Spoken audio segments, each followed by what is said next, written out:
Welcome back, everyone. Michael here with Offshore Citizen. Today we're going to discuss the subject of whether you should buy gold as part of your portfolio. It's something that people often call me up and are asking about, and I think in general, the type of community you get when you have an international digital nomad, live in other countries, leave your country, renounce, etc. sort of community tends to be fairly aggressively tilted towards gold. And so, that's a whole other conversation. I've made a few comments about it here, and I think that some of the economics behind it are probably not so accurate. But that being said, there is a question of gold as an investment. Should you hold gold? How much gold should you hold, etc.? And so I'm going to give you kind of my overview of how to think about this problem, and you can kind of fill in what you think is best for your situation. So before we get started, I would love to hear from you about what is it that you think in terms of gold as an asset. Are you bullish? Are you bearish? Do you think people should hold some? Maybe more interesting is how much gold should you hold, if any? Put it in the comments below and we'll dive in and find out. Before we get started, please hit the subscribe button, hit the all notification bell. Thank you for being here. Share the video with your friends if you like it. If this is your first time, welcome. We are Offshore Citizen. We specialize in customized, holistic international solutions for individuals and businesses, so we can help you to pay the lowest legal amount of tax possible, relocate abroad, set up businesses, banking, etc. So please reach out to us. If you have any questions or you'd like help, we are happy to help you, and you can do so by sending a message through offshorecitizen.net, or you can send a message, or you can rather call me or book a call with me through calendly.com/Michael-Rosmer. There's a link in the description below. All right, so gold. What's the deal with gold? Now, I think that anytime you think about assets to hold, it always helps to begin with the end in mind. In other words, like, what is the purpose that you're trying to accomplish by buying that thing or by holding that thing? And I would right off the bat say, if you're looking for the highest pure return, then gold is probably a bad investment, okay? In other words, gold will be outperformed almost certainly by a bunch of things. Now, this is not necessarily going to be the case any given year, right? But in the macro, if you stretch out over, let's say, 20 or 30 years, gold is going to underperform some other things. It's probably going to outperform some other things, but it will underperform some, okay? And so if that's the case, well, probably you don't want to go with all of your portfolio in gold if your objective is to maximize your returns. On the other hand, gold has some different advantages that you're not going to find in the thing that's probably going to perform the best, which is, let's be honest, impossible to tell in advance what will perform the best. So what does it do for you? Well, potentially you can physically store it, which prevents it from being as easily confiscated as some things. It gives you a degree of asset protection, right? It also is tangible, so it can't be kind of eroded down to nothing very easily, although you do have to be aware that it could be stolen or lost or something like that, right? And certainly it is going to, in some sense, because of this, preserve its value. The kind of store of value conversation is an interesting one. I don't know that it clearly has not been a great hedge against inflation over this period of time, but it at least is going to retain some value. So it's not going to have its value eroded dramatically. And kind of the statistics that people like to throw out there is they say, the amount of gold that it would cost you to buy a suit back in 1900 is comparable to what it is today, and the amount of dollars that you would have to pay to buy a suit back in 1900 is a lot less than it is today. So just the likelihood is that physical gold is going to outperform fiat over a long period of time, though not necessarily in any given year or even any few years. We can see lots of examples of that, right? So if this is the case, what does this mean for gold? What should we hold? What shouldn't we? Well, in my opinion, you want to look at it from two different sides. One is the investment side, and the other is sort of what I would call hedge against uncertainty side. And why I separate these out is because, generally speaking, this side, the hedge against uncertainty side, is a lot about physical gold, okay? You're really not going to gain the benefits of it from holding paper gold. So this is kind of the thing, right? With gold, you can actually buy physical gold, or you can buy gold within a brokerage account of some sort. There's lots of different ways to do that, right? Maybe you have various different gold trusts, or you can buy futures, or you can buy gold mining companies. There's a bunch of different ways to do this. But the bottom line is there's gold in paper form. Typically, just if we're talking about raw exposure to paper gold, that's one thing you can do. Or you can have physical gold. Now, I tend to be a fan of the idea that if you're going to buy physical gold, you should hold it within your custody. Now, there are some counter arguments to this that, okay, maybe if you have sufficient wealth, you should distribute some into various vaults around the world. And part of the reason for this is it's difficult to travel with large amounts of gold. So you can just sort of think about, okay, well, what circumstances am I preparing myself for here? Okay, well, maybe my bank accounts are going to be frozen or shut down or confiscated or something like that. Maybe I'm going to be in a situation where I need to physically flee and I need things that I can carry with me, right? We've seen periods of history where that's been the case. Maybe I'm in a situation where I'm worried that I'm going to need something that I can, maybe the electronic systems are going to go down, and so I'm going to need this. Well, in all these circumstances, physical gold serves a value that paper gold or digital gold does not serve, right? So that's an important thing to realize, that we're talking here about physical gold. And I think as your wealth becomes large enough, because in my opinion, there's kind of a function of wealth. If you have $100,000, probably I would say you probably shouldn't own any gold. Forget about gold. Gold is, like you're not in a position where you need to be really worried about long tail events. Typically, you're at the point where you need to be worried about growing wealth.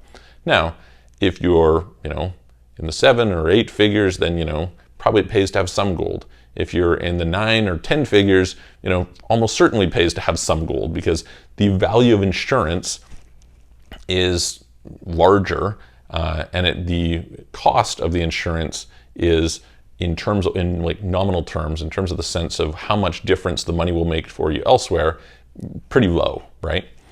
So in those circumstances, I think, yeah, you probably should hold some physical gold. And my idea is generally to hold most of that gold personally. And the easiest way to hold this and be able to transport it is actually to hold it as jewelry, because there's different rules around, like, whereas they won't allow you to walk across the border holding a brick that's worth $20,000 worth of gold, but you can have a gold chain and walk across that's around your neck and some jewelry, and you can walk across the border and not have an issue. You can have a watch, and you can have rings, and you can have bracelets. You can wear a bunch of gold in that sense. And it's just considered jewelry. So generally, for kind of personal reasons, that's a good way to go. And hey, if you can get some sort of a payoff lifestyle-wise because you enjoy wearing gold chains or whatever, you can be like a rapper, right? Then great. Not really my taste, but some people may enjoy it. So anyway, that's something that I think having some portion of gold there is probably useful. How much is that?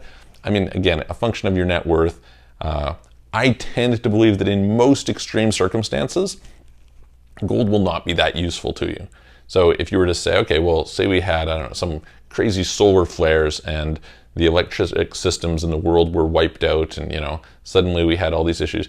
Well, at this point in time, people probably don't care that much about gold. I often joke that you're better off with lead, by which I mean bullets, than gold in those circumstances, because the person who has that is going to be able to come and take away your gold. So if you get like an apocalyptic, terrible scenario in the world, gold's probably not that useful. So I think you're talking about kind of like a more median stage. And it's partially something that you can liquidate really quickly, right? If I have physical gold, there's typically a market for it. I can typically sell it very quickly. If I'm in a place where there's cash, I can get cash quickly for it. I can get somebody else to buy something for me. I can, there's some exchangeability of gold that's not readily there if you have, a car, right? So, and it's easier to transport, it's fairly highly concentrated, so it's not like you're running with jerry cans of gasoline or something, right? It's just, those might be practically valuable, but the truth is just you can't store much wealth there. So the density of wealth that you get in gold is pretty good. You have maybe like loose diamonds are superior, but loose diamonds, the problem is it's hard to tell what they're worth. It's really difficult to liquidate them on the other side, to get, things like this. So I think gold makes a nice protection in this regard.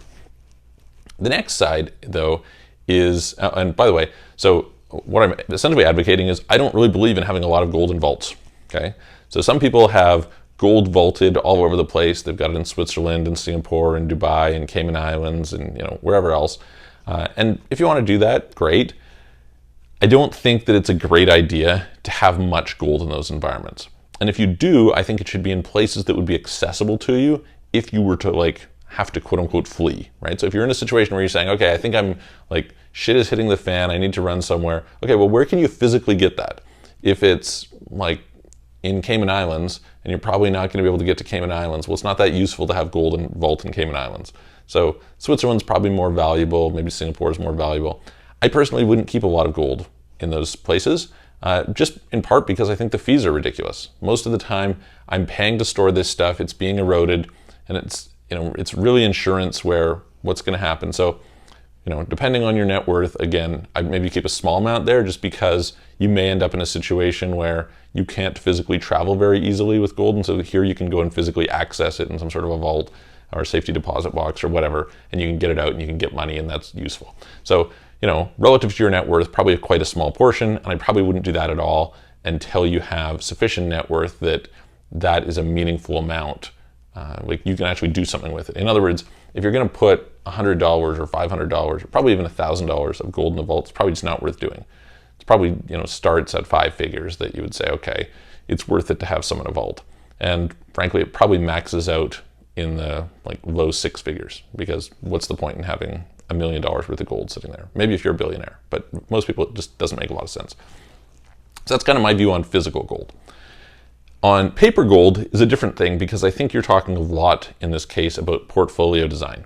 And when we talk about portfolio design, usually what you're going to find is that although gold isn't a high-performing asset, adding a wedge of gold to an overall portfolio and utilizing it for rebalancing actually tends to increase the returns of an overall portfolio, usually. Now, this should be a fairly small percentage over the overall asset allocation, and you're typically looking at it as an alternative to cash.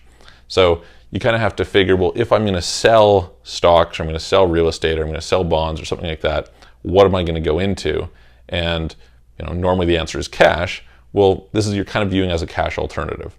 And so I would say the amount, depending on your net worth, et cetera, is probably somewhere between 2.5% and 10%. I probably wouldn't go over 10% in this scenario. Because it's just not the opportunity cost is probably greater than the benefit that you're getting. And this I specifically would want to be in paper gold because my transaction costs are really low, which allows me to swap in and out of it for rebalancing. I'm recognizing that the entire purpose of this portion of the gold portfolio is to rebalance and to optimize the overall portfolio. So once a year, once a quarter, whatever the period of time is for you, when your portfolio has reached something, you're going to either sell some things and buy gold to weight it, kind of keep a consistent weight. Let's say it's 5%. Or you're going to do the opposite. You're going to sell gold and you're going to use it to buy something else. And somewhere in that range of 2.5% to 10% strikes me as being a reasonable number. Some people say, you should have 20%. I think it's way over balanced if that's the case. The other thing people may ask about is what about silver? What about platinum? What about some of these others? I think usually you're kind of overthinking it to some extent when you get into that. I think there's a sort of industry that likes to sell gold and likes to sell silver. And generally speaking, they're purporting a kind of gold and silver narrative that is more about them running a business than it is about you making good, informed decisions. I think generally speaking, if you've got gold, you're probably fine. If you try to beat it with silver or something, maybe you'll get lucky. Certainly there's higher volatility in most cases, but realistically, you probably aren't going to play that very well. And so it's probably easiest for the average person just to do this. Doesn't mean that you can't do better. Of course you can, if you know what you're doing. But most people aren't just not going to be the experts, and that's probably not the best use of their time to go and become an expert on various different precious metals, because you're talking about non-productive resources. So anyway, that's my overall picture on gold, what I think about holding it. I'm not a big fan of it as an investment. I think that as your net worth grows, it's good to have a portion for this kind of side protection. And then from the perspective of an asset allocation strategy, it makes sense in order to rebalance and help to kind of optimize your overall portfolio performance, but it's as a large share just going to drag down your portfolio returns. So anyway, hope that helps. Let me know if you have any comments, put them in the comments below, and I will look forward to seeing you on the next video.